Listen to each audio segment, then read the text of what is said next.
Hello तो नमस्कार दोस्तों, स्वागत है आपके एक और नई वीडियो में। आज की इस वीडियो में हम बात करने वाले हैं अभिव्यक्ति और माध्यम किताब है उसके महत्वपूर्ण प्रश्नों के बारे में कि इसमें से कौन कौन से इंपॉर्टेंट प्रश्न आएंगे।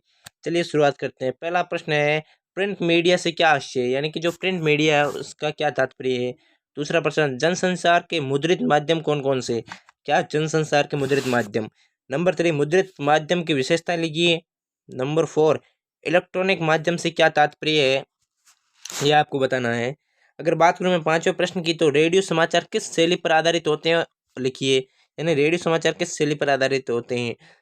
प्रश्न संख्या छठा, उल्टा पिरामिड शैली क्या है और कितने भागों में बांटे। ये 2023 की जो एग्जाम हुई थी बोर्ड की, उसमें ये प्रश्न आया था कि वो जो आपके शैली है उल्टा पिरामिड शैली, वो किस क्या है और कितने भागों में है। अगले प्रश्न की मैं बात करूं तो दोस्तों अगले प्रश्न की बात करते हैं। चलिए, अगला प्रश्न सातवां, दूरदर्शन जनसंचार का किस प्रकार का माध्यम है, लिखिए। तो आठवें प्रश्न की मैं बात करूं तो टेलीविजन खबरों के विभिन्न चरणों को समझाइए।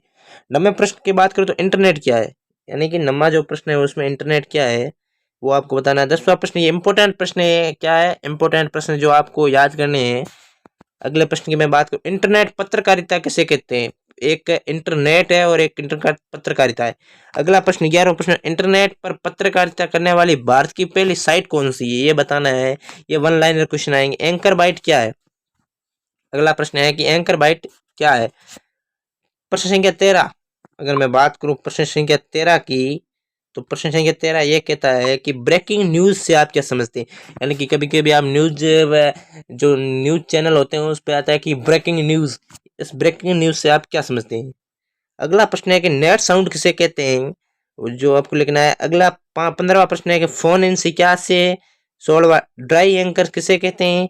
17वां प्रश्न है कि फ्लैश या ब्रेकिंग न्यूज किसे कहते हैं, जो कि ये सेम है, लगभग मेरे को लग रहा है कि क्वेश्चन रिपीट हो चुका है। 18वां प्रश्न, मुद्रित माध्यम की 3 कमियां बताइए। डेडलाइन किसे कहते हैं। 20वां प्रश्न, जनसंचार के माध्यम कौन कौन से है। 21वां प्रश्न, रेडियो समाचार लेखन की कोई 3 विशेषता बताइए। प्रश्न संख्या 22, पत्रकारिता किसे कहते हैं। और बात करूं मैं अगर 23वें प्रश्न की, क्या 23वें प्रश्न, भारत की अखबार पत्रकारिता की शुरुआत कब और कहां से हुई, यह आपको बताना है। प्रिंट मीडिया के लाभ बताइए। रेडियो के विषय में आप क्या समझते हैं, लिखिए। क्लाइमैक्स किसे कहते हैं, यानी कि जो फिल्मों के क्लाइमैक्स आते हैं, जो आपको पता ही होगा कि फिल्मों में लगातार बताते हैं कि क्लाइमैक्स, यानी कि अभी तो क्लाइमैक्स बाकी है, तो वो क्लाइमैक्स किसे कहते हैं। उल्टा पिरामिड शैली की विशेषता बतानी है।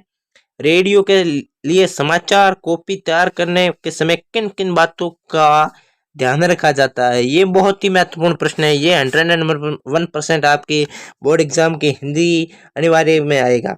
अगला प्रश्न है कि ड्राई एंकर पर संक्षिप्त टिप्पणी लिखिए। ठीक है, संक्षिप्त। रेडियो टेलीविजन में अंतर, ये भी इंपॉर्टेंट प्रश्न है, ये भी आ सकता है कि जो रेडियो और टेलीविजन में अंतर बताइए। और लास्ट और अंतिम क्वेश्चन प्रश्न ये है कि मुद्रित माध्यम के लेखक और पत्रकारों को क्या सावधानी रखनी पड़ती है, ये भी एक महत्वपूर्ण प्रश्न है। यानी कि जो अंत के नंबर 28, नंबर 30 और नंबर 31 बहुत ही इंपॉर्टेंट प्रश्न है, जो कि आपके बोर्ड परीक्षा 2024 में आने के 100% चांस है। और भी ऐसे वीडियो पाने के लिए चैनल को सब्सक्राइब करें, वीडियो को शेयर करें।